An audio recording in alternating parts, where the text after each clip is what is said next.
They called her a curse, a bad omen, a barren field and a village that worshipped harvest. Her name was Elara, and her only crime was an empty womb. Back in the village, the jeers of the crowd were like stones, but the sharpest blow came from the woman who was meant to be her mother. Morwen's gaze was like a knife, and her words cut deep. "Get out! We have no place for a woman who brings only shame and emptiness. You have cursed my son, and you have cursed this village. Go and take your sorrow with you." Kale, Elara's husband, stands behind his mother, his face a mask of tormented conflict. He won't meet Elara's pleading eyes. Elara looks at him one last time, a silent question in her gaze, but he turns away. Kale's heart is heavy with guilt, but he turns away. It is too much. He cannot look at her, the woman he once loved. The villagers shove her past the gate and slam it shut. Elara falls to her knees in the dust, a single, heartbreaking sob escaping her lips. Little did they know, the curse they were so desperate to cast out was not with her. It was coming for them. And the woman they had just banished was the only one who could save them. It hadn't always been this way. Before the whispers, there was love. Kale and Elara were two halves of a whole, their dreams woven together like a wedding basket. Their greatest dream was to fill their home with the laughter of a child. But as seasons turned, their joy began to curdle into anxiety. 1 year passed, then 2, then 5. The village, which had once celebrated their union, began to watch them with pity and then with suspicion. Morwen's words were a slow poison, dripping into Kale's ear day after day. She told him that Elara was a blight, that their home was empty and barren. Her venom filled Kale's heart with doubt. Kale loved Elara, but he could not silence his mother's accusations. The pressure mounted, and the walls closed in. Kale's heart ached, torn between his love for his wife and the weight of tradition. He could not see a way out. The villagers' whispers grew louder. Kale could no longer shield her from their cold stares. His love for Elara remained, but he couldn't escape the shadow of his mother's influence. Unable to meet her gaze, Kale approached her at the festival to announce the elders' final decision. And so, Kale allowed them to cast her out. Elara walked for days, her heart a hollow ache in her chest. She found shelter in an abandoned woodcutter's hut, nestled against the treacherous Whisperwind cliffs. There, in her solitude, she learned to survive. She spoke only to the wind, and the sorrow that consumed her began to harden into quiet strength. Back in the village, a strange and terrible peace had settled.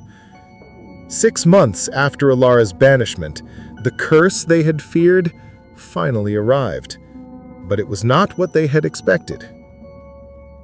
The children were not sick, not in any way anyone could understand.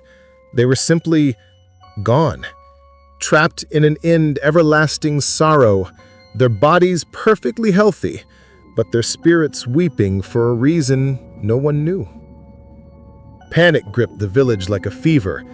Morwen, ever the manipulator, pointed her finger at Elara, stirring the villagers' fear. "It is the Barren woman! It is Elara's curse!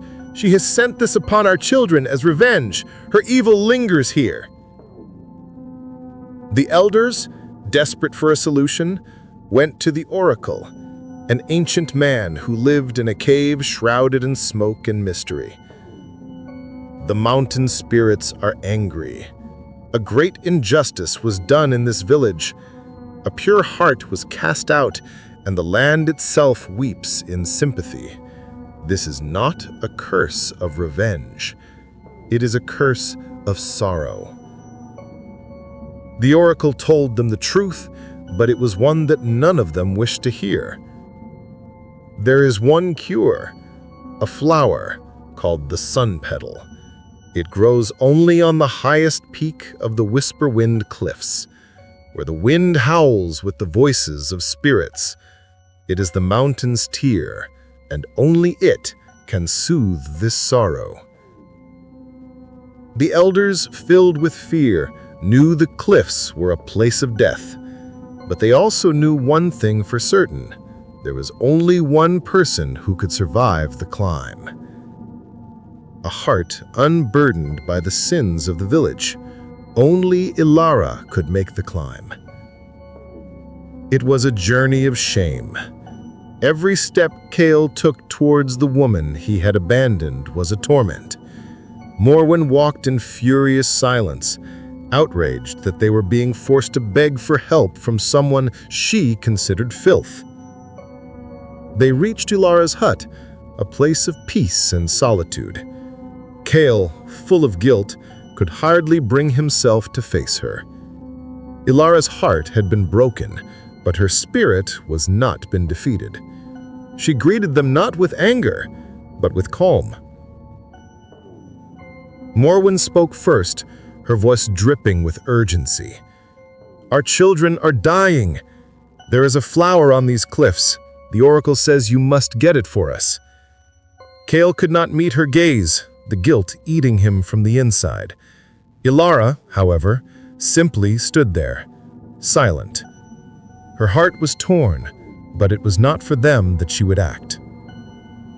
Elara closed her eyes, and in that moment, her inner strength guided her decision.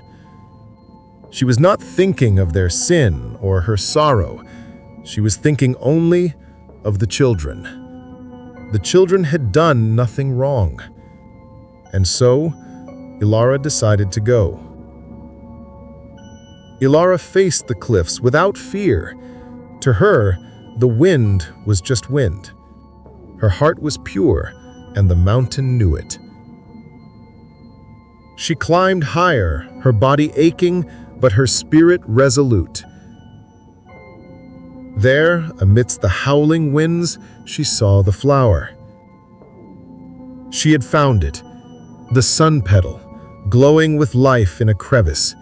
It was the mountain's tear, the cure for the sorrow that had plagued the village. Her return was silent, but the villagers knew. The woman they had cast out had returned not as a curse, but as their savior. Elara moved through the village, her purpose clear. She healed the children, one by one. The children awoke, their tears ceasing. Their spirits were free from the sorrow that had plagued them. Morwen and Kale, filled with guilt, knelt before her. They begged for her forgiveness, and with the grace that had never left her, Elara forgave them. Her heart, though broken, was always pure. She had saved the village, and now they were ready to welcome her back. Elara, the woman they once called Barren, was now set to bring new life to the village she had saved. Her story became a legend, a tale told to every child, a reminder that cruelty can be answered with courage, that sorrow can be healed by forgiveness, and that a truly pure heart, even when it is broken, holds the power to create miracles. If this story touched your heart and reminded you that the greatest strength is often found in the gentlest souls, please like this video, share it with someone who needs to hear it, and subscribe for more tales of hope and redemption.